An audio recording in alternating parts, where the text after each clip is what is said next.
Object oriented programming जावामध्ये तुमच्या सिलेबसचा आपण एक ओव्हरव्ह्यू बघितला गेल्या लेक्चरला. ऑब्जेक्ट म्हणजे काय, क्लास म्हणजे काय, इनकॅप्सुलेशन. आता इनकॅप्सुलेशन, ॲब्स्ट्रॅक्शन, इनहेरिटन्स हे आता आपण बघणार आहोत. मग आधी ओओपी कन्सेप्टमध्ये ओपी कन्सेप्ट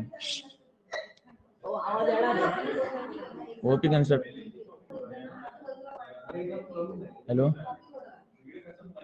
नॉइज जास्त येतोय का? हॅलो, माझा आवाज येतोय ना क्लिअर तुम्हाला? ओके, बाकी काय बाहेरचा नॉइज कमी येतोय ना? ओके, तर ओपी कन्सेप्ट मध्ये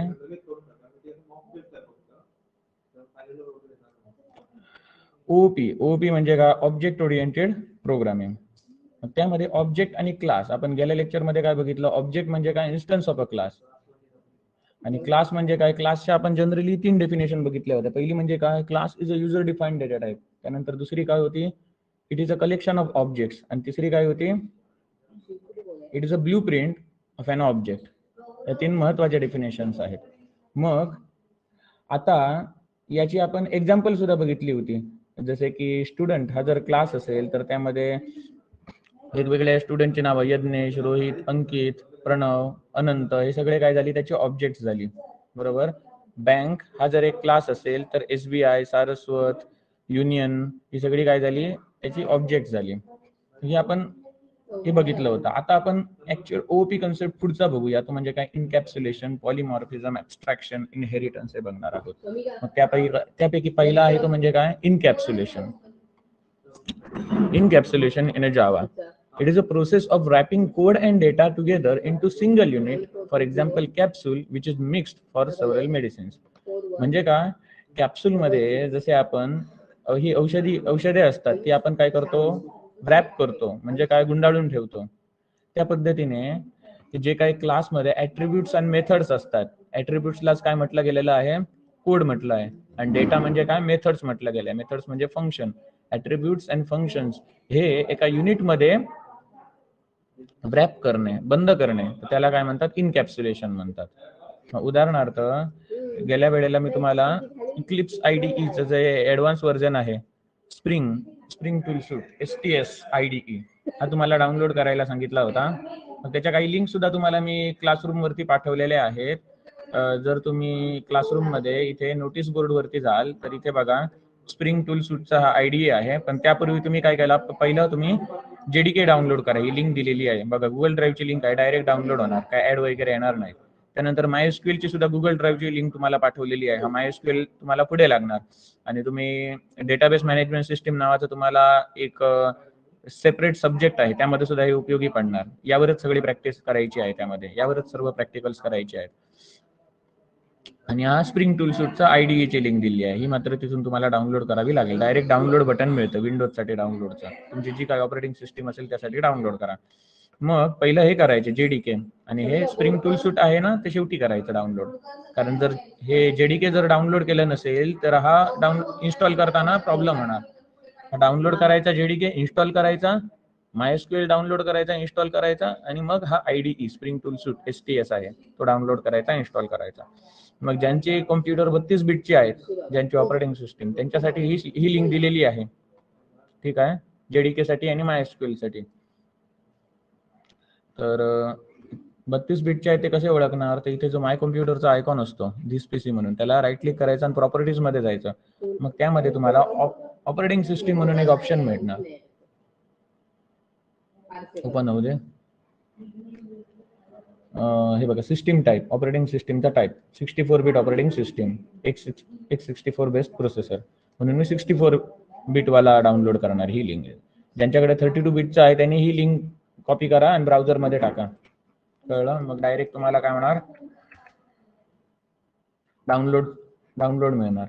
मग इथे बघा वरती डाउनलोड बटन आहे, इथे आहे, पुन्हा इथे आहे. कळलं?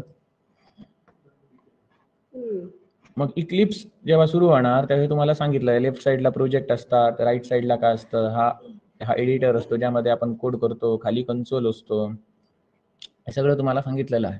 आता इनकॅप्सुलेशन म्हणजे काय, तर कोड आणि डेटा हे टुगेदर एकत्र एका बाइंड करणे, एका क्लासमध्ये बाइंड करणे. हे बघा, हे आता हा क्लास झाला. इथून मी तुम्हाला दाखवलेलं एक्झाम्पल घेतो.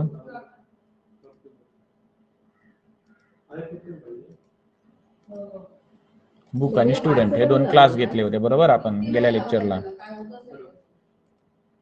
मग इथे स्टुडंट हा क्लास झाला. हा क्लास इथून सुरू होतोय आणि संपतोय कुठे, इथे संपतोय. त्यानंतर int roll number, string name, long contact, string address हे काय झाले, ऍट्रिब्यूट्स झाले, व्हेरिएबल्स झाले. मग हे जे ऍट्रिब्यूट्स व्हेरिएबल्स आहेत यांना काय म्हटलं जातं, यांना कोड म्हटलं जातं. काय, कोड. आणि हे जे खालचा पार्ट आहे म्हणजे कन्स्ट्रक्टर, ही सुद्धा एक मेथडच आहे बरोबर. आणि ह्या सर्व मेथड्स, गेटर सेटर मेथड्स, म्हणजे इथून इथपर्यंत, इथून खालीपर्यंत या सर्व ज्या काही मेथड्स आहेत, मेन मेथड सुद्धा, या सर्वांना काय म्हटलं जातं, डेटा. आणि या पार्टला काय म्हटलं जातं, कोड म्हटलं जातं. मग कोड आणि data binding together into single unit is called as a encapsulation. कळलं?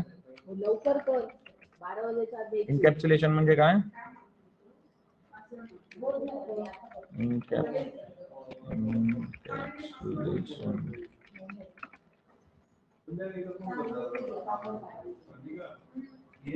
Binding together code and data into single unit. ही सोपी डेफिनेशन आहे. आता कोड म्हणजे काय सांगितलं, ऍट्रिब्यूट्स, जे व्हेरिएबल्स असतात ते. डेटा म्हणजे काय सांगितलं, मेथड्स म्हणजे जे फंक्शन्स, इनटू सिंगल युनिट. मग आपण हा कोड म्हणजे ऍट्रिब्यूट्स आणि इथून हे इथपर्यंतचे सर्व मेथड्स हे एका आपण क्लासमध्ये बाइंड करून ठेवलेले आहेत बरोबर, रॅप करून ठेवलेले आहेत बरोबर. म्हणजे जोपर्यंत या क्लासचं ऑब्जेक्ट बनवत नाही तोपर्यंत या आतमधला जो कोड आहे एवढा आणि हा डेटा आहे म्हणजे ऍट्रिब्यूट्स आणि मेथड्स आहेत ते आपण ऍक्सेस करू शकत नाही. म्हणून याला काय म्हणतात, इनकॅप्सुलेशन. म्हणजे जसं इथे ही कॅप्सूल दाखवली होती या वेबसाईट वरती इथे, तर यामधील आपण आतमधलं जे मेडिसिन आहे ते रॅप करून ठेवलेलं, गुंडाळून ठेवलेलं, ते आपण तोपर्यंत ऍक्सेस करू शकत नाही जोपर्यंत आपण ती खोलत नाही तोपर्यंत. तसं आहे. आपण जेव्हा ही कॅप्सूल खातो तेव्हा हे वरचं जे आवरण आहे ते विरघळून जातं, मग आपल्याला मेडिसिन मिळतं ना. मग तसं आहे, म्हणजे काही प्रोटेक्ट करून ठेवलेलं आहे आतमधले जे मेडिसिन आहे ते खराब होऊ नये किंवा बाहेरच्या हवेचा त्यावरती फरक पडू नये म्हणून त्याला प्रोटेक्ट करून ठेवलेलं आहे. म्हणजे ही कॅप्सूल आहे ना, म्हणून या कॉन्सेप्टमुळे त्याला इनकॅप्सुलेशन म्हणतात. मग ही जसं इथे मेडिसिन प्रोटेक्ट करून ठेवलं जातं त्याप्रमाणे इथे कोड आणि डेटा म्हणजे ऍट्रिब्यूट्स आणि मेथड्स हे काय केले जातात,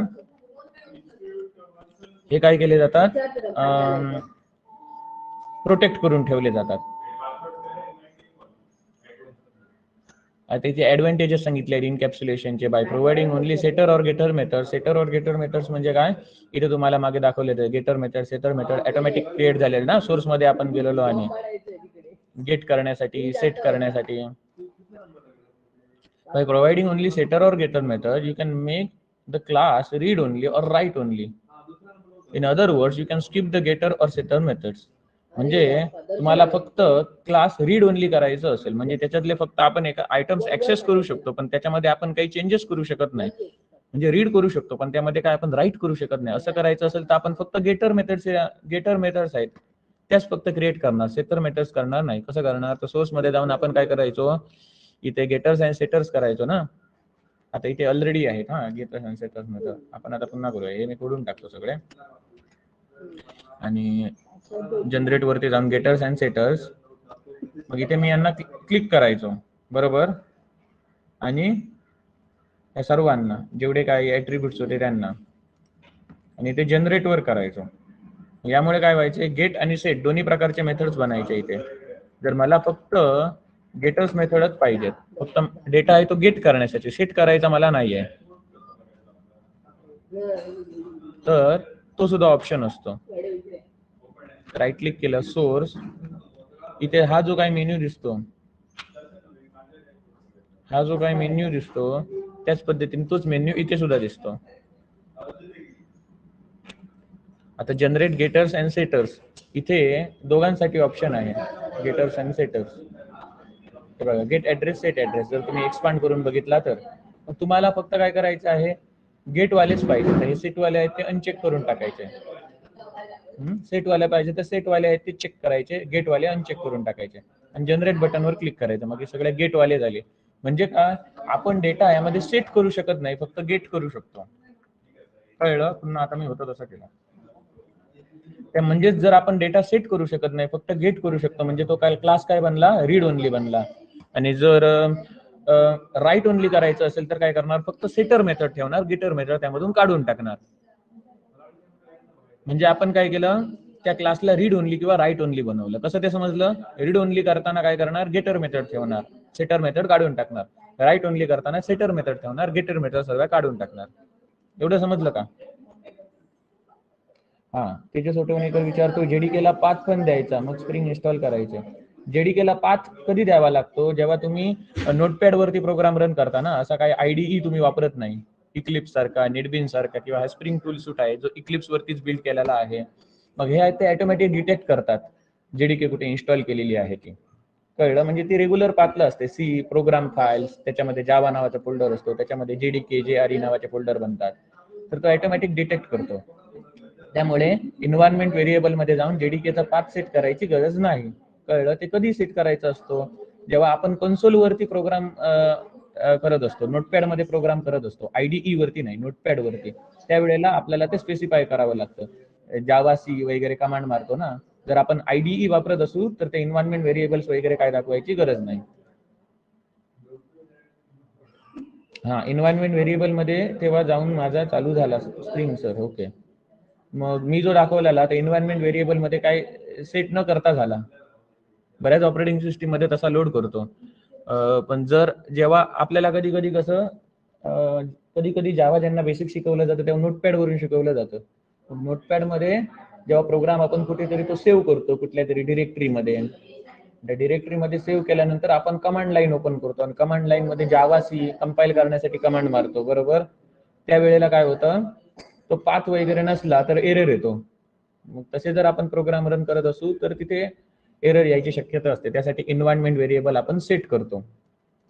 म्हणजे मी ज्या कॉम्प्युटरवरती डिरेक्टली जेडीके इन्स्टॉल केला आणि एन्व्हायरमेंट व्हेरिएबल न सेट करता डायरेक्टली आयडीई इन्स्टॉल केला, तर तिथे ते ऑटोमॅटिकली घ्यायचं. मला वाटतं आयडीई इन्स्टॉल करताना जेडीकेचा पाथ विचारतो तो जर आपण व्यवस्थित दिला असेल तर पुढे तो प्रॉब्लेम येत नाही, असं आहे. तर हे झालं. मग हे एक जेडीके इन्स्टॉल कसा करायचा, मायस्क्यूएल इन्स्टॉल कसा करायचा, त्याचबरोबर एन्व्हायरमेंट व्हेरिएबल कसं सेट करायचं, त्याच्यासाठी मी एक सेपरेट व्हिडिओ बनवेन, म्हणजे कोणालाच प्रॉब्लेम येणार नाही. ठीक आहे तेजस? तर आता आपण इनकॅप्सुलेशन बघत होतो. म्हणजे रीड ओनली आणि राईट ओनली कसा बनतो ते तुम्हाला समजलं. मग it provides you a control over a data. Suppose you want to set the value of a ID which should be greater than 100 only. You can write the logic inside the setter method. You can write the logic not to store negative numbers in the setter methods. म्हणजे तुम्हाला डेटामध्ये control करायचं असेल की समजा इथे contact number आहे, contact number फक्त 10 डिजिटचाच पाहिजे, बरोबर? मग त्यात इथे तुम्ही सेट कॉन्टॅक्ट नंबर ही मेथड आहे, याच्यामध्ये तुम्ही कोड करू शकता. हा this dot contact is equal to contact, म्हणजे हे जे कॉन्टॅक्ट व्हेरिएबल आहे, इन्स्टन्स व्हेरिएबल, त्याला पॅरामीटर मधून आलेला कॉन्टॅक्ट अटॅच कर. कधी? जर त्याची लेंथ 10 असेल तर, 10 डिजिटचा असेल तर. मग आपण इथे इफ टाकून कोड लिहू शकतो. मग हे इफ एल्स तुमच्यापैकी बऱ्याच जणांना माहिती असेल.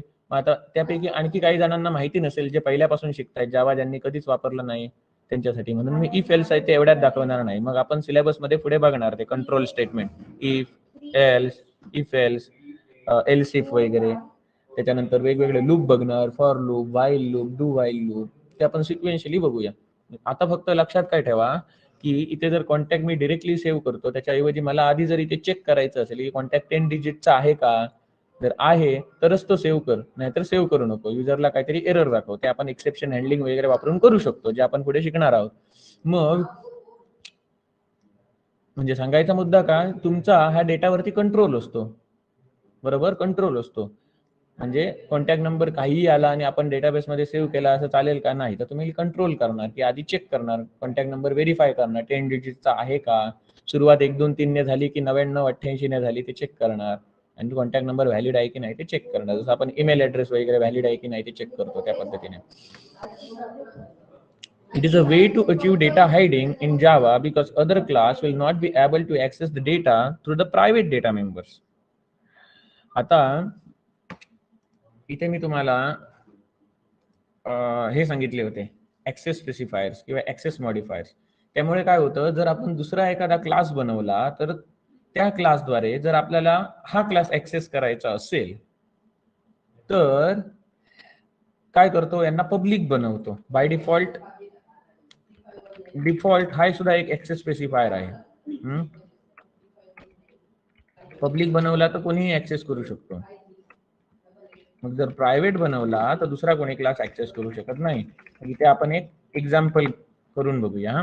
मग इथे मी काय करतो, याच पॅकेज मध्ये एक नवीन क्लास क्रिएट करतो. आपण फक्त टेस्ट करतोय म्हणून मी याला काय करतो, टेस्ट नाव देतो. टेस्टिंग साठी हा क्लास बनवतोय म्हणून याला मी टेस्ट नाव देतो. फिनिश केला. मग या पॅकेज मध्ये आता इथे खाली एक क्लास बनणार टेस्ट नावाचा.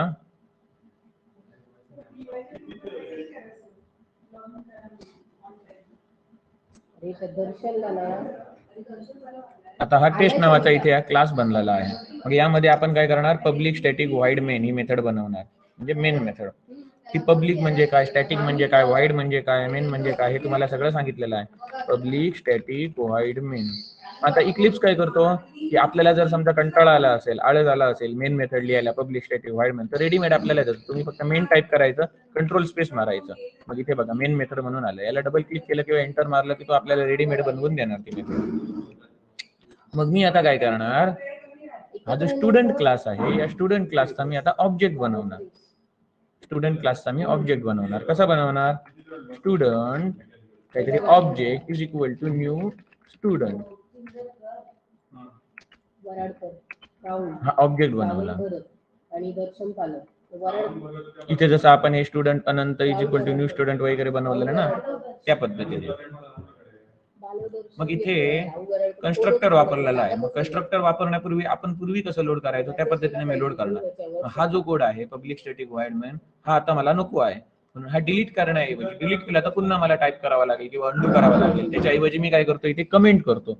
कमेंट केल्यामुळे काय होणार, एवढा कोड आहे तो कंपायलर ट्रान्सलेट करणार नाही, स्किप करणार. कमेंट कसं करतात, तर सिंगल लाईनचं कमेंट असेल तर काय करायचे, 2 स्लॅश मारायचे याच्यापूर्वी.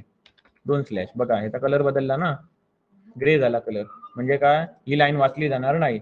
जर मला मल्टी लाईन करायचं असेल तर काय करायचं, स्लॅश आणि स्टार. म्हणजे इथून सुरू कर कमेंट, ते कुठे संपव, तर या कर्ली ब्रॅकेटच्या नंतर. मग काय, याचा उलटा आता स्टार आणि स्लॅश. म्हणजे आता हा एवढा पार्ट आहे तो काय होणार नाही, ट्रान्सलेट होणार नाही. म्हणजे हायर लेवल लँग्वेज मधून लोअर लेवल लँग्वेज मध्ये, म्हणजे आपल्या प्रोग्रामिंग लँग्वेज मधून मशीन लेवल लँग्वेज मध्ये 0101च्या लँग्वेज मध्ये हा ट्रान्सलेट होणार नाही, कंपाईल होणार नाही. कारण आपण हा कशामध्ये टाकलाय, कमेंट मध्ये टाकलाय. तर म्हणजे हा कोड एक्झिक्यूट होणार नाही एवढा काय लिहिला आहे तो. आता आपण करूया, तिकडे आपण ऑब्जेक्ट बनवूया. स्टुडंट, आता इथे आपण तसंच ऑब्जेक्ट बनवूया. Student Anant is equal to new student. आता इथे काय म्हणतोय की ह्याच्याकडे कन्स्ट्रक्टर असा एम्प्टी पॅरामीटर असणारा कन्स्ट्रक्टर नाही, कारण आपल्याकडे हा पॅरामीटराइज्ड कन्स्ट्रक्टर आहे. बघा, role number, name, contact, address. पण जसं आपण सुरुवातीला कन्स्ट्रक्टर बनवलेला ज्याच्यामध्ये काहीच पॅरामीटर नव्हते, तसलं आपल्याकडे कन्स्ट्रक्टर नाही. त्याला काय म्हणतात, डिफॉल्ट कन्स्ट्रक्टर. मग मी इथे तसं डिफॉल्ट कन्स्ट्रक्टर बनवणार.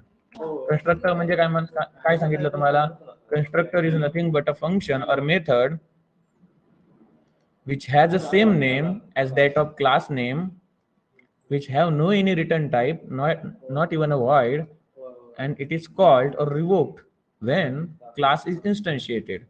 म्हणजे क्लासचा जेव्हा इन्स्टन्स बनतो, जेव्हा क्लासचा ऑब्जेक्ट बनतो, त्यावेळेला हे जे फंक्शन आहे ज्याला कन्स्ट्रक्टर म्हणतात, ज्याचं नाव same as a class name आहे, ज्याला काही रिटर्न टाईप नाही, व्हॉइड सुद्धा नाही, ते फंक्शन ऑटोमॅटिकली कॉल होते जेव्हा त्याच्या क्लासचा ऑब्जेक्ट बनतो तेव्हा. मग आता आपण इथे 2 कन्स्ट्रक्टर बनवले. एक आहे तो पॅरामीटराइज कन्स्ट्रक्टर, याला पॅरामीटर्स आहेत, आणि याला काय पॅरामीटर्स नाही आहेत.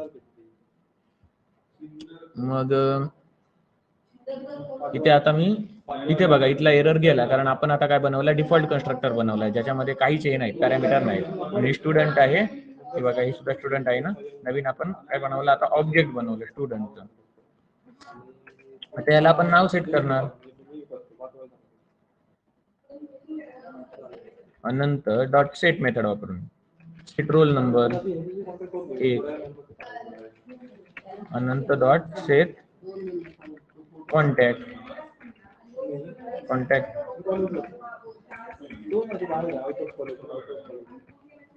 मग आता हा कॉन्टॅक्ट नंबर आहे. कंट्रोल स्पेस मारला तर तुम्हाला याचं समजेल की यामध्ये नक्की कोण डेटा टाईप काय आहे. इथे कॉन्टॅक्ट साठी डेटा टाईप काय आहे, लॉंग आहे. इथे आपण कसा टाकला होता, किती डिजिटचा होता,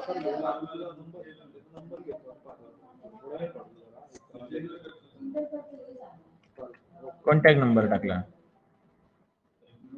त्याच्यानंतर आता इथे बघा किती डिजिटचा झाला बघा हा कॉन्टॅक्ट नंबर.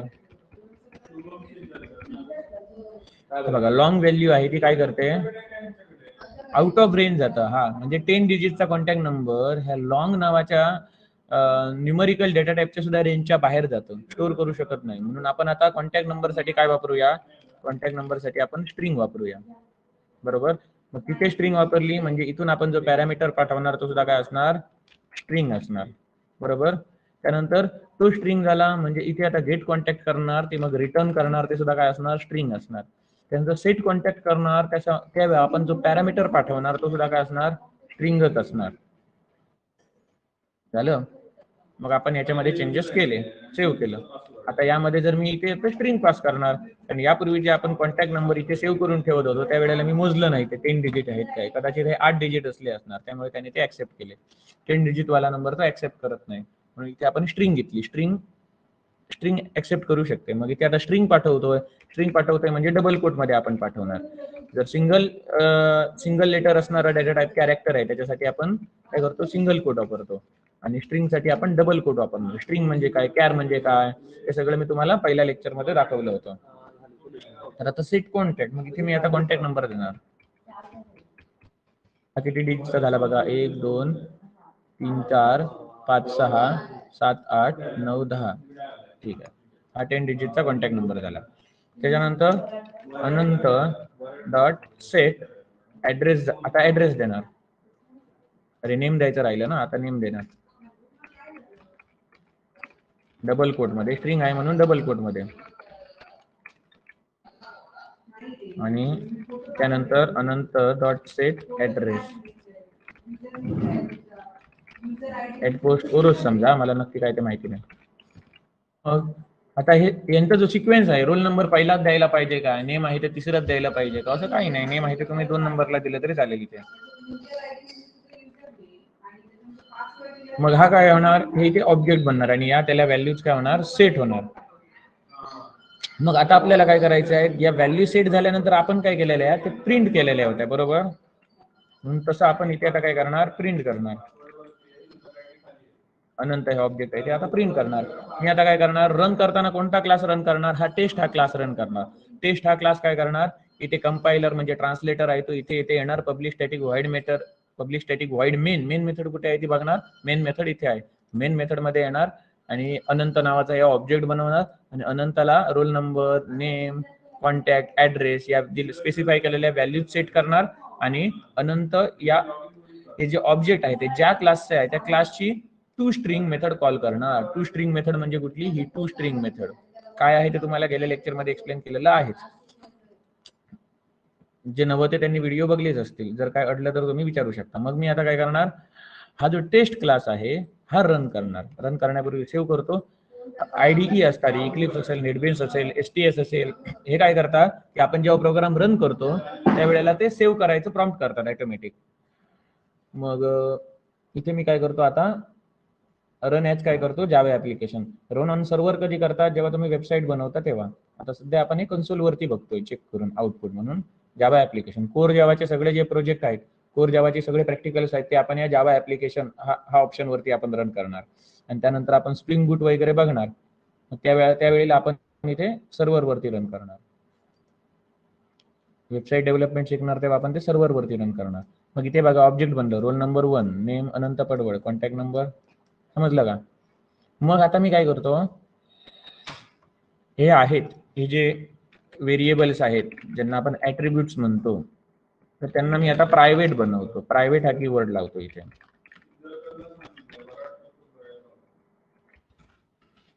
प्रायव्हेट हा कीवर्ड लावला. ठीक आहे.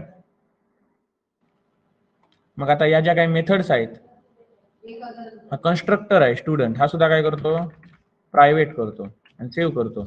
आता इथे एरर यायला लागला बघा, constructor student is not visible. मग याला आता कन्स्ट्रक्टर स्टुडंट आहे जो पॅरामीटराइज नाही आहे, म्हणजे नॉन पॅरामीटराइज्ड आहे, त्याला डिफॉल्ट कन्स्ट्रक्टर म्हणतात. तो आता याला विजिबल नाही, एरर येतोय. काय एरर येतो? कारण त्याला हा ऍक्सेस होत नाही, कारण त्याला आपण काय बनवलं, प्रायव्हेट बनवलं. त्याचप्रमाणे ही जी मेथड आहे, आता set roll number, set name, set contact, set address, यांना जर मी प्रायव्हेट बनवलं,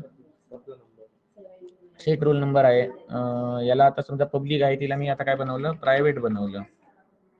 त्यानंतर सेट नेम आहे, त्याला आता प्रायव्हेट बनवलं. सेट कॉन्टॅक्ट आहे, याला आता प्रायव्हेट बनवलं. याला आता प्रायव्हेट बनवलं ऍड्रेसला. आणि जर मी आता हे सेव्ह केलं तर इथे एरर आला बघा, रोल नंबर आहे, हा प्रायव्हेट नाही, नॉट विजिबल सांगतो. आता ही अनंत dot to string he G method आहे, टू स्ट्रिंग मेथड, याला जर मी प्रायव्हेट बनवलं, पब्लिक आहे की प्रायव्हेट बनवलं, तर काय होणार, ती ऍक्सेसिबल होणार नाही. कळलं ना? इथे सुद्धा एरर आला. मग आता मी काय करतोय, प्रायव्हेट होते त्यांना पुन्हा पब्लिक बनवतो.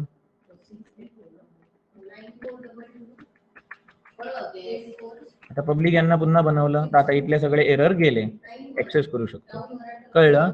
म्हणजेच काय, यामधून आपण काय शिकलो की क्लास आहे तो काय काम करतो, हा जो डेटा आणि कोड आहे, डेटा म्हणजेच काय, हे ऍट्रिब्यूट्स, आणि कोड म्हणजेच काय, इथून इथपर्यंतच्या सर्व मेथड्स, डेटा आणि कोड या दोघांना प्रोटेक्ट करतो. म्हणजे जर त्यांना आपण प्रायव्हेट लावलं त्या मेंबर्सना, मेंबर्स म्हणजे कोण झाले, डेटा आणि कोड. याची एक दुसरी एक डेफिनेशन आपण अशी म्हणू शकतो की आणखी शॉर्ट बनवू शकते. ती कशी, अशी, binding together members of class into single unit. आता मेंबर्स म्हणजे कोण झाले, मेंबर्स म्हणजे हे कोड आणि डेटा, म्हणजे काय, ऍट्रिब्यूट्स आणि मेथड्स, बरोबर. मग हे जे काय मेंबर्स आहेत, भले ते कोड असू दे, म्हणजे ऍट्रिब्यूट्स असू दे, किंवा हे मेथड्स असू दे, म्हणजे ज्यांना डेटा म्हटलं जातं. मग यांना जर आपण प्रायव्हेट हा कीवर्ड लावला, प्रायव्हेट ऍक्सेस स्पेसिफायर लावला, प्रायव्हेट ऍक्सेस मॉडिफायर लावला, तर काय होणार की आपण त्याला बाहेरून ऍक्सेस करू शकत नाही. म्हणजेच इनकॅप्सुलेशन आहे, काय करतं, इनकॅप्सुलेशन आहे ते काय करतं, it restricts outside access of data. म्हणजे हे काय करतं, outside access of data restrict करतं, म्हणजे बाहेरून कोणी त्याला ऍक्सेस करू शकत नाही जर आपण याला प्रायव्हेट लावलं कीवर्ड. तर म्हणजे काय केलं त्याने, सिक्युअर केलं. म्हणजे जावाला सिक्युअर्ड लँग्वेज म्हणतात, किंवा बँकमध्ये वगैरे जेवढी सॉफ्टवेअर असतात ते जास्तीत जास्त सॉफ्टवेअर आहेत बँक रिलेटेड सॉफ्टवेअर, ते जावा प्रोग्रामिंग लँग्वेज मधून बनवलेली असतात. का, तर कारण जावाला सिक्युरिटी आहे. आता हा प्रायव्हेट कीवर्ड सांगितला, हा एक पॉईंट झाला, असे भरपूर पॉईंट आहेत ज्यामधून जावा तुम्हाला सिक्युरिटी प्रोव्हाइड करते. यासाठी एक स्प्रिंग सिक्युरिटी नावाचे एक स्पेशल फ्रेमवर्क आलेलं आहे, तुम्हाला नंतर शिकवेन पुढे पुढे, ठीक आहे. जावाला मोस्ट सिक्युअर्ड लँग्वेज म्हणतात, त्याचं हे एक कारण आहे. यामध्ये इनकॅप्सुलेशन, पॉलिमॉर्फिझम, इनहेरिटन्स सारखे हे काय, ऑब्जेक्ट ओरिएंटेड प्रोग्रामिंग कन्सेप्ट आहेत. तर हे काय झालं, इनकॅप्सुलेशनचा हा पॉईंट तुम्हाला एक्सप्लेन केला का. It is way to achieve data hiding in Java because other class will not be able to access the data to the private data members. म्हणजे इथे काय सांगितलं, हा टेस्ट हा झाला अदर क्लास, दुसरा क्लास झाला. मग याचे जे प्रायव्हेट डेटा मेंबर्स होते त्यांना हा क्लास डायरेक्टली ऍक्सेस करू शकत नाही. कळलं ना? जर त्यांना आपण या मेथड्सला वगैरे आपण प्रायव्हेट बनवलं तर हा ऍक्सेस करू शकत नाही, असं आहे ते. मग आता अनंत डॉट करायला गेलो तर इथे बघा, रूल नंबर वगैरे डायरेक्टली दिसत नाहीत आपल्याला, डायरेक्ट याच्या मेथड्स दिसतात, सेटर आणि गेथर मेथड दिसतात. का, कारण त्या पब्लिक आहेत, आणि हे प्रायव्हेट मेंबर्स आहेत ते दिसत नाही. मग याच्यामधला मी एकाला हे जे काही नेम आहे त्याला जर मी काय केलं, पब्लिक केलं, आणि इथे आता अनंत डॉट करायला गेलो तर इथे नेम दिसतंय बघा, विजिबल झालं. त्याच्यानंतर हे कॉन्टॅक्ट आहे, त्याला मी पुन्हा इथे पब्लिक केलं. परत हा रोल नंबर आहे, त्याला सुद्धा पब्लिक केलं. ऍड्रेस आहे, याला सुद्धा मी काय केलं, आता पब्लिक केलं आणि सेव्ह केला. मी इथे चेक केला, आता कंट्रोल स्पेस मारून address, contact, name, roll number हे सगळे दिसतात. म्हणजे काय, याला जर आपण प्रायव्हेट बनवलं तर बाहेरचा दुसरा क्लास त्याला ऍक्सेस करू शकत नाही. म्हणजे याला काय म्हणतात, डेटा हायडिंग, म्हणजे आपण त्याला हाईड केलं. म्हणून तो इथून सांगत होता ना की पर्टिक्युलर आयटम आहे तो मला विजिबल नाही मगाशी सांगत होता. म्हणजे समजा इथे आता याला प्रायव्हेट केलं, पुन्हा होतं तसं आता मी याला प्रायव्हेट बनवलं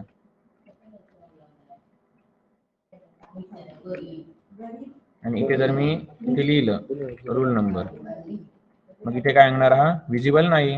the field student dot roll number is not visible. तर स्टुडंट म्हणजे क्लास नेम डॉट त्याचा मेंबर, आतमधले member, student dot roll number, student dot name, student dot contact, student dot address is not visible सांगतो. Not visible काय, कारण आपण त्यांना hide करून ठेवलाय. हाईड करून ठेवलं कसं, तर हा प्रायव्हेट कीवर्ड लावून आपण त्याला हाईड करून ठेवला, म्हणून याला काय म्हणतात डेटा हायडिंग म्हणतात. It is way to achieve data hiding in Java because other class will not be able to access the data through the private data members.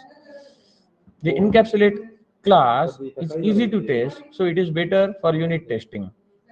आता युनिट टेस्टिंग म्हणजे काय असतं, तर तुम्हाला पुढे सॉफ्टवेअर इंजिनिअरिंग नावाचा subject आहे, तर त्यामध्ये सॉफ्टवेअर टेस्टिंग हा एक पार्ट आहे. सॉफ्टवेअर टेस्टिंग मध्ये काय केलं जातं, जे कोण सॉफ्टवेअर डेव्हलप करतात, वेबसाईट डेव्हलप करतात, ती टेस्ट करून बघायची असते की आपल्याला, आपण काहीतरी इनपुट देणार वेबसाईटमध्ये, काहीतरी एंटर करणार, मग जेव्हा आपण त्याच्याशी इंटरॅक्ट करणार, त्या बटनवरती क्लिक करणार, तेव्हा आपल्याला एक्सपेक्टेड आउटपुट काय आहे आणि ऍक्च्युअल आउटपुट काय मिळालं, ही जर एक्सपेक्टेड आउटपुट आणि ऍक्च्युअल आउटपुट ही जर मॅच झाली एकमेकाशी, तर तुमची वेबसाईट ती टेस्ट आहे ती पास झाली, म्हणजे ती टेस्ट पास झाली, परीक्षा पास झाली. आणि जर ऍक्च्युअल आउटपुट आणि एक्सपेक्टेड आउटपुट हे जर मॅच नाही झालं, तर काय ती टेस्ट फेल झाली असं म्हटलं जातं. फेल झाली तर पुन्हा डेव्हलपरकडे पाठवला जातो तो कोड आणि सांगितलं जातं की हा कोड आहे तो जरा याच्यामध्ये चेंजेस कर, चुकीचा रिॲक्ट करतोय तो, म्हणजे चुकीचा आउटपुट देतोय. मग त्याच्यामध्ये easy to test, so it is better for unit testing. आता युनिट टेस्टिंग म्हणजे काय ते सांगत होतो. युनिट टेस्टिंग म्हणजे काय, एखादा कॅल्क्युलेटर तुम्हाला बनवायचं असेल, मग कॅल्क्युलेटरची टेस्टिंग करायचं असेल, तर तुम्ही पहिलं काय करणार, छोटे छोटे कंपोनंट टेस्ट करणार. म्हणजे कॅल्क्युलेटर समजा इथला मी आता ऑन करतो, कॅल्क्युलेटर दाखवतो तुम्हाला एक्झाम्पल.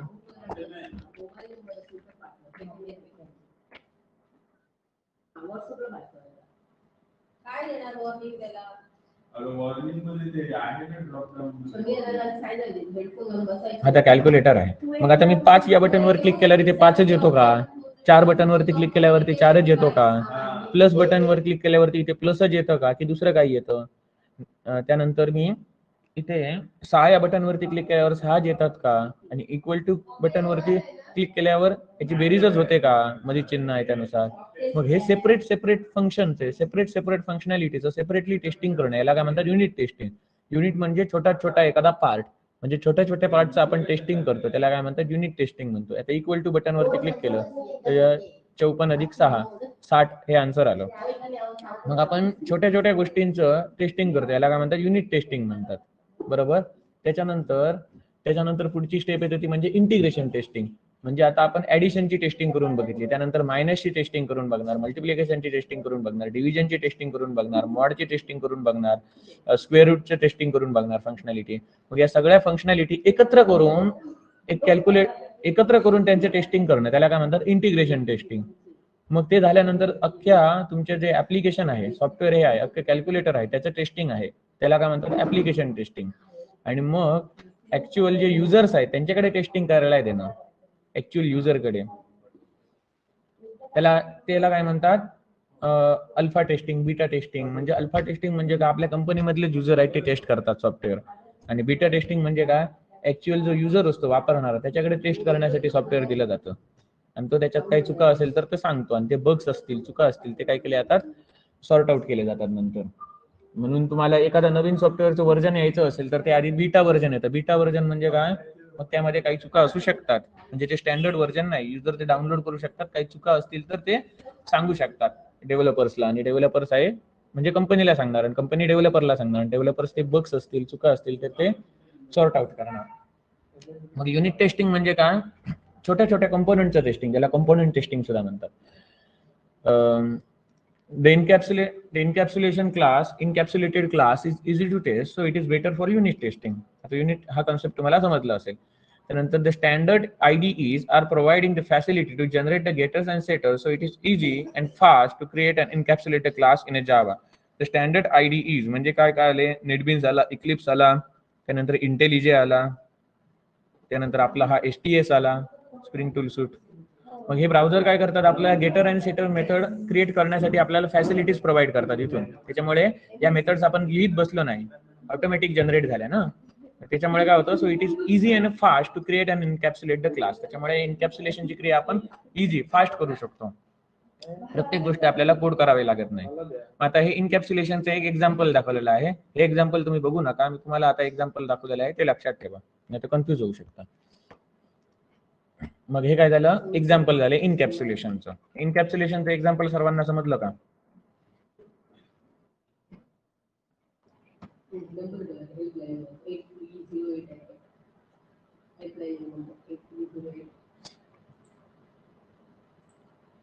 ओके.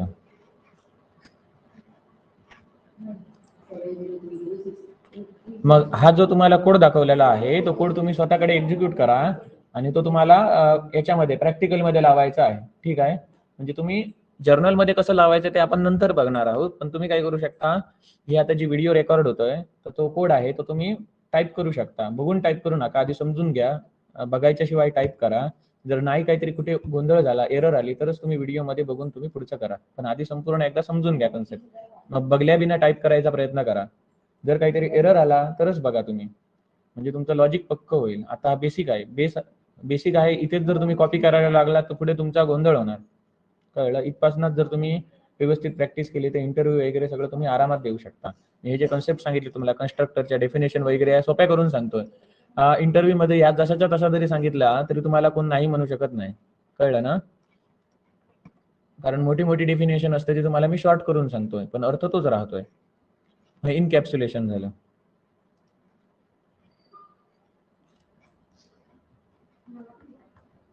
मग एक्झाम मध्ये जर तुम्हाला विचारले इनकॅप्सुलेशन म्हणजे काय ते एक्सप्लेन करा असं सांगितलं, तर तुम्ही काय करणार, इनकॅप्सुलेशनची डेफिनेशन लिहायची, एक एक्झाम्पल लिहायचं, कॅप्सूल म्हणजे काय ते, म्हणजे कॅप्सूलची कंपॅरिझन करून, म्हणजे त्याला इनकॅप्सुलेशन का म्हटलं जातं ते. इनकॅप्सुलेशनचे ऍडव्हान्टेजेस काय आहे, तर ते रीड ओनली राईट ओनली करण्यासाठी गेटर सेटर मेथड आपण वापरू शकतो. त्यानंतर कंट्रोल ओव्हर डेटा, म्हणजे तुम्हाला कॉन्टॅक्ट नंबर 10 डिजिट कॉन्टॅक्ट नंबरचं एक्झाम्पल दिलं. त्यानंतर डेटा हायडिंग, म्हणजे आपण त्याला प्रायव्हेट मेंबर बनवलं तर काय बाहेरचा क्लास त्याला ऍक्सेस करू शकत नाही, म्हणजे सिक्युरिटी मेंटेन केली जाते. आणि इझी टू टेस्ट, का इझी टू टेस्ट होतं युनिट टेस्टिंगसाठी. आणि गेटर सेटर मेथड्स आपल्याला प्रोव्हाइड करतात कोण, तर स्टँडर्ड IDEs, इक्लिप्स सारखे, नेटबीन्स सारखे, STS सारखे, असं आहे. तर आज आपण काय बघितलं आहे, इनकॅप्सुलेशन बघितलं. यावरती कोणाला काही डाऊट आहे का? कोणाला काय विचारायचं आहे ते विचारू शकता.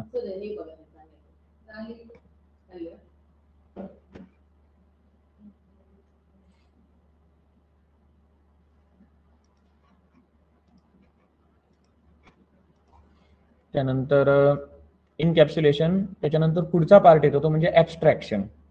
मग आता आपल्याजवळ किती 12 मिनिटं राहिली आहेत.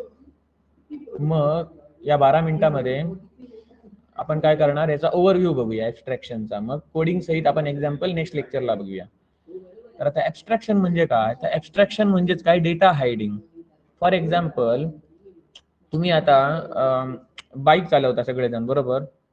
मग स्टेरिंग मूव्ह केल्यानंतर, स्टेरिंग हलवल्यानंतर आतमध्ये काय काय पार्ट मध्ये होतं, किंवा ऍक्सिलरेटर तुम्ही जेव्हा वाढवता तेव्हा आतमध्ये फंक्शनॅलिटी काय काय होते ते आपल्याला समजत नाही, बरोबर. आपण फक्त काय करतो, किक मारणार किंवा बटन स्टार्ट करणार, त्याच्यानंतर क्लच आहे तो दाबून धरलेला असतो, तो गिअर टाकल्यानंतर सोडत जाणार, एक्सिलरेटर वाढवणार, मग गाडी पुढे जाते. मग आपण काय करतो, इंटरफेस वापरतो म्हणजेच काय, स्टिअरिंग वापरतो, एक्सेलरेटर वापरतो, क्लच वापरतो, ब्रेक वापरतो. मग ब्रेक, क्लच, एक्सिलरेटर, स्टिअरिंग हे सगळे काय झाले, हे काय झाले, हे इंटरफेस झाले. आणि हे वापरतो. आणि जसं आपण स्टेरिंग वापरतो, म्हणजे इनपुट डिव्हाइस सारखं आपण स्टेरिंग वापरतो, इनपुट डिव्हाइस प्रमाणे आपण ऍक्सेलरेटर वापरतो, इनपुट डिव्हाइस सारखं आपण ब्रेक वापरतो.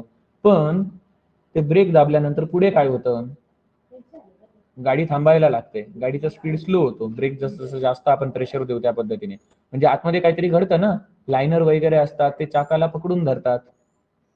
मग हे लायनर वगैरे आपल्याला डोळ्यांनी दिसतात का डिरेक्टली, गाडी खोलल्याशिवाय आपल्याला ते दिसू शकत नाहीत, बरोबर.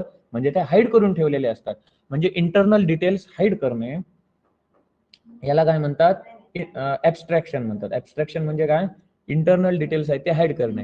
आता जर 4 व्हीलर गाडीचं तुम्ही एक्झाम्पल घेतलं, तर 4 व्हीलर गाडीचं आपण जेव्हा स्टिअरिंग फिरवतो तेव्हा खालची चाकं हलतात, बरोबर, पुढची चाकं असतात ती. मग कशी काय, स्टेअरिंग आणि त्या चाकांचा काय संबंध आहे, तर आतमध्ये काहीतरी बनवून ठेवलेलं आहे तसं मेकॅनिझम, जे आपल्याला दिसत नाही, आपल्यापासून हाईड करून ठेवलेलं आहे, म्हणजे लपवून ठेवलेलं आहे. मग आपण वापरतो काय, फक्त स्टीअरिंग वापरतो. म्हणजे स्टीअरिंग हा काय झाला, इंटरफेस झाला, बरोबर. आणि आतमध्ये जे काय मेकॅनिझम घडून येतं, स्टीअरिंग फिरवल्यानंतर चाकं पुढची फिरली पाहिजे त्या पद्धतीने, तर ते मेकॅनिझम आहे ते आपल्यापासून हाईड करून ठेवलेलं आहे. यालाच काय म्हणतात, ऍब्स्ट्रॅक्शन. म्हणजे abstraction is a process of data hiding. Abstraction म्हणजे काय ते समजलं का? इंटरनल डिटेल्स हाईड करणे म्हणजेच काय, ऍब्स्ट्रॅक्शन. मग हे आता आपण प्रोग्रामिंग मध्ये ऍब्स्ट्रॅक्शन म्हणजे काय ते आता बघणार आहोत.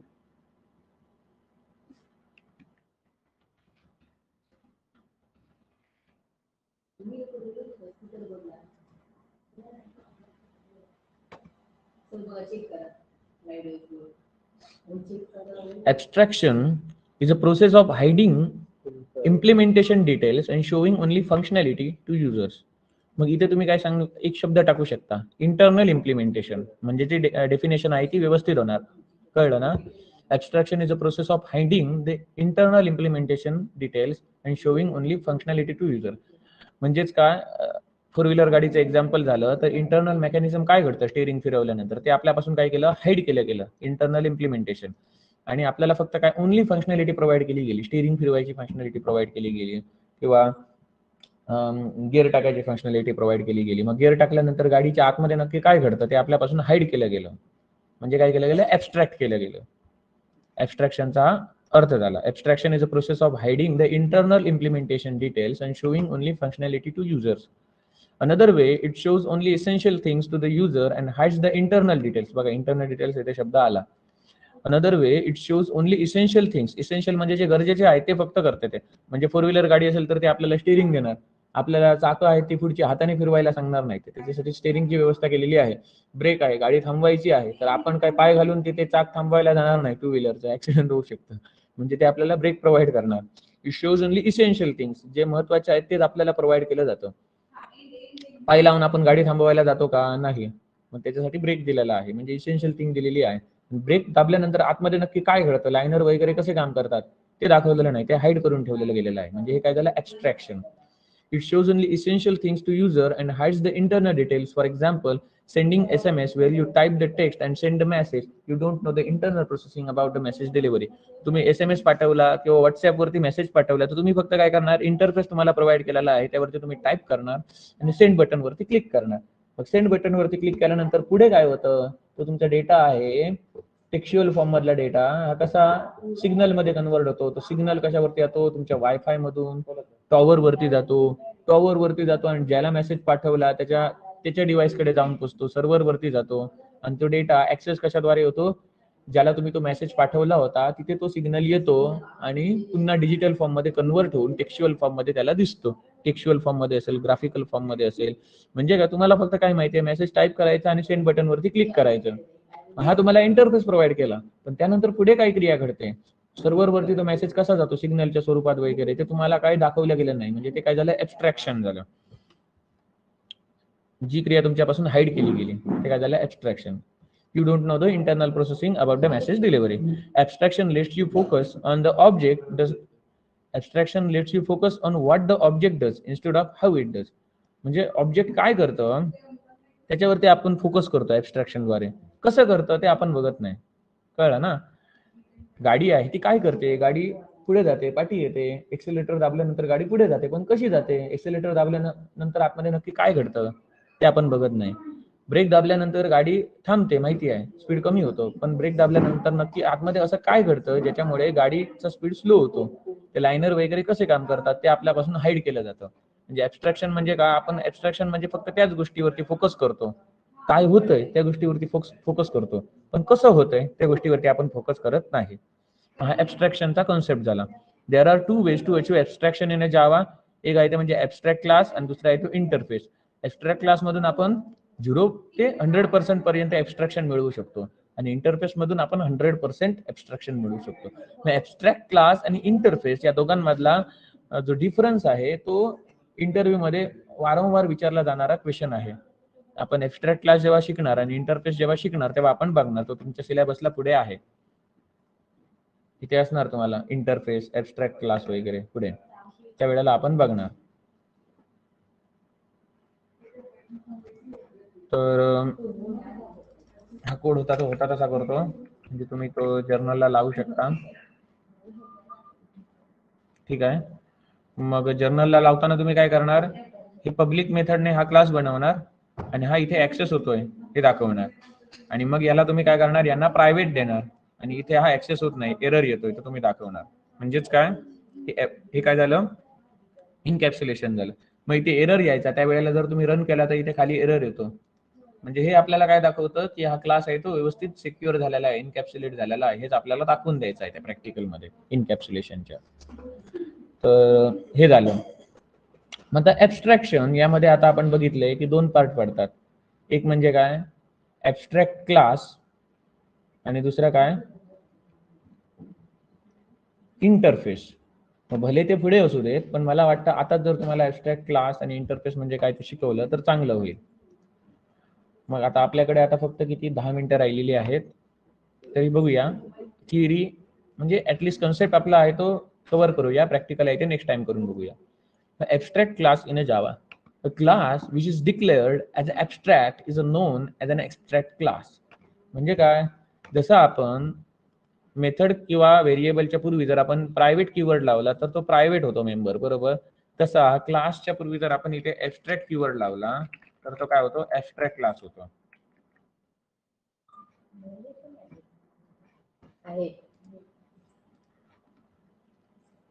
It can have abstract and non abstract methods. म्हणजे त्या ऍब्स्ट्रॅक्ट क्लासमध्ये ऍब्स्ट्रॅक्ट मेथड असतात आणि नॉन ऍब्स्ट्रॅक्ट सुद्धा मेथड असू शकतात. मग ऍब्स्ट्रॅक्ट म्हणजे काय, ऍब्स्ट्रॅक्ट मेथड म्हणजे काय, तर बॉडीलेस मेथड. मग जनरली आपण जी मेथड बनवतो, म्हणजे मेथड म्हणजे कुठलाही फंक्शन, समजा हे गेट रोल नंबर वाला फंक्शन घ्या, मग हे काहीतरी रिटर्न करतं, बरोबर, याच्यामध्ये काहीतरी लिहिलेलं आहे. मग जर मी असं लिहिलं, ह्या कर्ली ब्रॅकेट दिलंच नाही, म्हणजे बॉडीलेस मेथड झाली, बरोबर. प्रत्येक फंक्शनचा काय पार्ट असतो बघा, पब्लिक, इंट.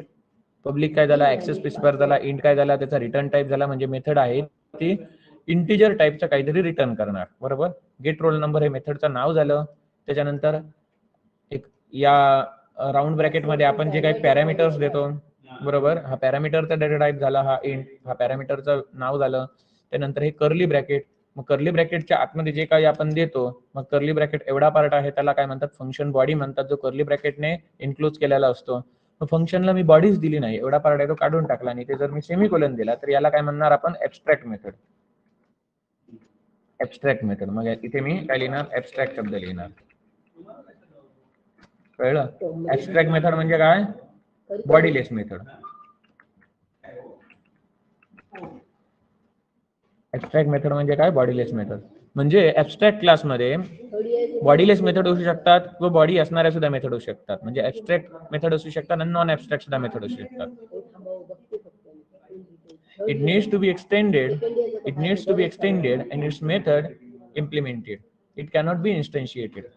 आता एक्सटेंडेड म्हणजे आता हा इथे इनहेरिटन्स कन्सेप्ट आला, म्हणून मी तुम्हाला सांगितलं होतं हे नंतर शिकवलेलं चांगलं माझ्या मते. इनहेरिटन्स शिकवल्यानंतर इनहेरिटन्स म्हणजे काय, एक क्लास आहे तो दुसऱ्या क्लासच्या प्रॉपर्टीज काय करतो, ऍक्सेस करतो.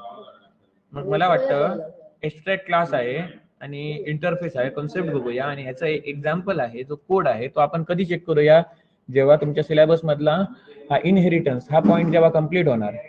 इनहेरिटन्स हा पॉईंट जेव्हा कम्प्लीट होणार त्याच्यानंतर आपण ऍब्स्ट्रॅक्शनचं एक्झाम्पल बघूया. ऍब्स्ट्रॅक्शन म्हणजे ऍब्स्ट्रॅक्टेड क्लास म्हणजे काय, कारण त्यामध्ये इनहेरिटन्स हा कन्सेप्ट आलेला आहे. म्हणजे जर तुम्हाला अगोदर इनहेरिटन्स हा कन्सेप्ट शिकवलेला असेल तरच तुम्हाला ऍब्स्ट्रॅक्शन म्हणजे काय ते समजू शकतं. ठीक आहे. मग हे त्याचे नियम आहेत काही. Abstract class must be declared with abstract keyword. It can have abstract and non-abstract methods. It cannot be instantiated. It can have constructors and static methods also. It can have final methods which will force the subclass not to change the body of a method. The final keyword काय करतो हे सुद्धा आपण बघणार आहोत, ते पुढे बघूया. ठीक आहे. मग ऍब्स्ट्रॅक्ट क्लासचं एक एक्झाम्पल बघणार आहोत, त्यानंतर आपण इंटरफेस म्हणजे काय ते बघूया. ऍब्स्ट्रॅक्ट क्लास मधून आपण 0 पासून 100% पर्यंत ऍब्स्ट्रॅक्शन मिळवू शकतो आणि इंटरफेस मध्ये टोटली 100% ऍब्स्ट्रॅक्शन मिळवू शकतो. या दोघांचे एक्झाम्पल बघूया, पण त्यापूर्वी आपण काय बघणार आहोत, इनहेरिटन्स म्हणजे काय. इनहेरिटन्स, आता आपल्या जवळ 5 मिनिटं राहिलेली आहेत लेक्चर संपायला. तुम्हाला नुसतं कन्सेप्ट सांगतो इनहेरिटन्स म्हणजे काय आहे ते. इनहेरिटन्स म्हणजे पॅरेंट्सच्या ज्या काही प्रॉपर्टीज असतात, पॅरेंट्सचा जो काही स्किल असतो, पॅरेंट्सचे जे काही स्किल असतं, कौशल्य असतात, ते त्याच्या मुलाला मिळतात. कशी मिळतात? इनहेरिटन्समुळे, अनुवंशामुळे, बरोबर, हेरिडिटीमुळे. त्याचप्रमाणे प्रोग्रामिंग मध्ये पॅरेंट क्लास असतो, चाइल्ड क्लास असतो. पॅरेंट क्लासला सुपर क्लास सुद्धा म्हणतात. पॅरेंट क्लासला काय म्हणतात? सुपर क्लास सुद्धा म्हणतात. आणि जो चाइल्ड क्लास असतो त्याला काय म्हणतात? सब क्लास म्हणतात. मग आपल्याला चांगलं लक्षात देण्यासाठी आपण चाइल्ड क्लास आणि पॅरेंट क्लास हे शब्द वापरूया, ठीक आहे. इंटरव्ह्यूला कधी कधी सुपर क्लास, सब क्लास शब्द वापरतात, त्यावेळेला गोंधळून जायचं नाही. सुपर क्लास म्हणजे काय? पॅरेंट क्लास समजायचा. सब क्लास म्हटलं तर काय समजायचं? Child class. मग इथे पॅरेंट क्लास, पॅरेंट क्लास म्हणजे काय? तर पॅरेंट क्लासचे जे काही प्रॉपर्टीज असतात ते चाइल्ड क्लास ऍक्सेस करणार. फॉर एक्झाम्पल पर्सन हा पॅरेंट क्लास असेल तर त्याच्याकडे ऍट्रिब्यूट काय काय असणार? पर्सनचा आधार कार्ड नंबर, UID, बरोबर, पर्सनचं नाव म्हणजे काय?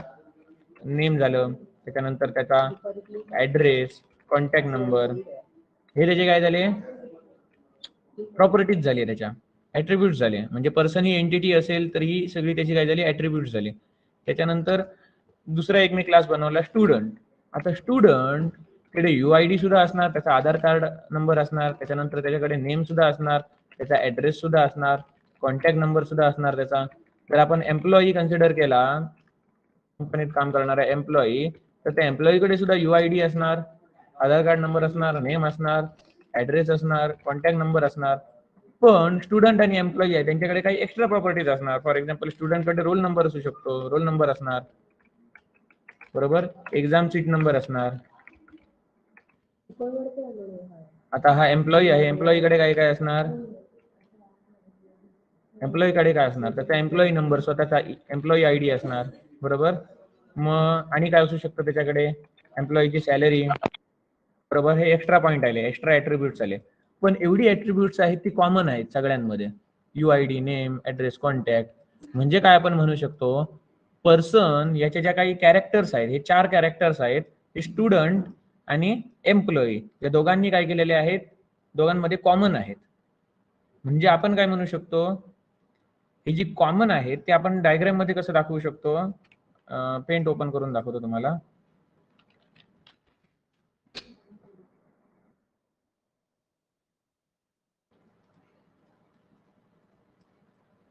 इथे हा पर्सन,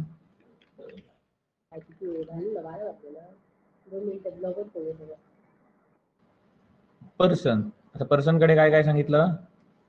एक UID आहे, कॉन्टॅक्ट नंबर आहे, जरा खाली येऊया, UID, कॉन्टॅक्ट नंबर, ऍड्रेस, आणि काय आपण घेतलेलं? नेम.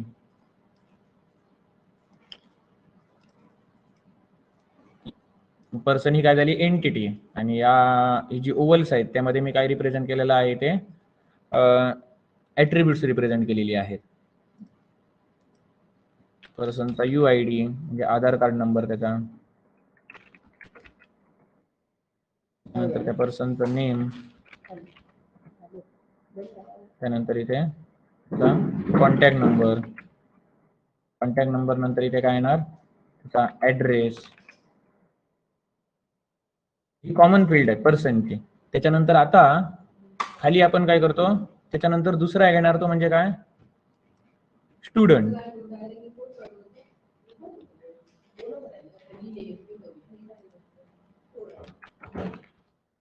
स्टुडंट हा काय झाला? एक क्लास झाला. आणि त्याची आता ऍट्रिब्यूट्स, थांबा 12 वाजले तरी 2 मिनिटात संपवतो, थांबा जरा. आता स्टुडंट कडे आपण काय बघितलं? ID, नेम, कॉन्टॅक्ट, ऍड्रेस हे कॉमन आहेत. पण स्टुडंट कडे एक्स्ट्रा काय आहे? रोल नंबर आणि एक्झाम सीट नंबर. मग आता आपण इथे काय करणार? रोल नंबर आणि exam seat number.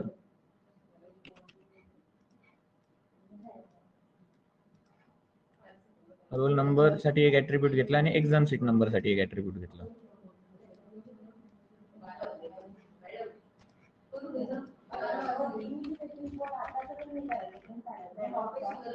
Role number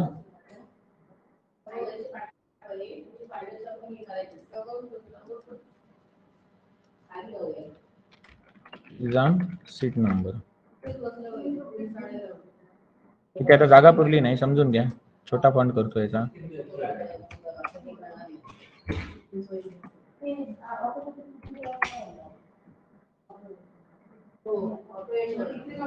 exam seat number. आणि त्याच्यानंतर इथे मी आता काय करणार, हा येतो त्याला काय करतो, इनहेरिट करतो. पर्सन आहे तो स्टुडंट आहे तो पर्सनच्या या 4 प्रॉपर्टीज घेतो, बरोबर. त्याचप्रमाणे पुढे काय येणार,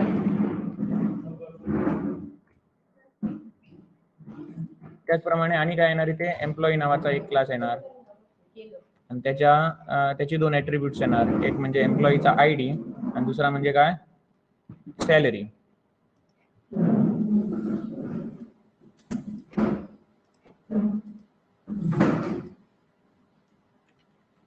एम्प्लॉईचा आयडी आणि दुसरं काय इथे सॅलरी.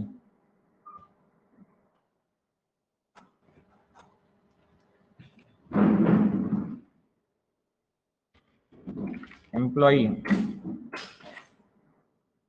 मग आता ही यांच्याकडे ही 2 एक्स्ट्रा फीचर्स आहेत. मग आता याच्याशी आपण ही लिंक कसं करणार, म्हणजे हा पॅरेंट क्लास आणि या पॅरेंट क्लासची याने UID नेम कॉन्टॅक्ट ऍड्रेस ही फीचर्स याने घेतली. एम्प्लॉईने सुद्धा याची या कॉमन पर्सन या क्लासची फीचर्स घेतली. मग ते आपण कसं करणार, तर तुम्ही जर ER डायग्राम बघितली आणि त्यामध्ये जर तुम्ही इनहेरिटन्स बघितला तर त्याचा एक सिम्बॉल असतो.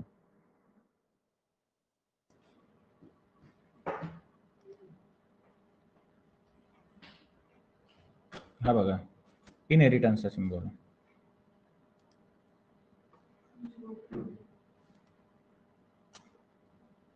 ही क्लास डायग्राम आहे. हे बघा, इज डायग्राम इथे क्लिअर दिसत नाही, तुम्हाला दाखवतो. इथे काय काढायचा, असा ट्रायंगल काढायचा.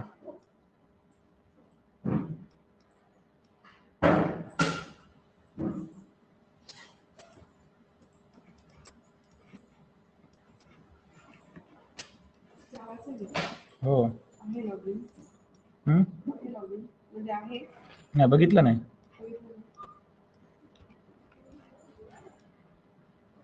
बघतो आणि सांगतो. मग आता जरा 2 मिनिटं एक्स्ट्रा घेतली नाही, लगेच संपवतो. एक डायग्राम काढून दाखवत होतो.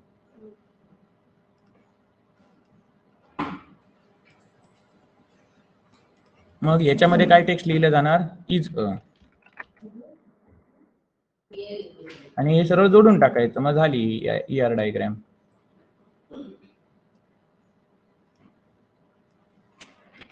या डायग्रामचा अर्थ काय होतो की एम्प्लॉई इज अ पर्सन आणि स्टुडंट इज अ पर्सन.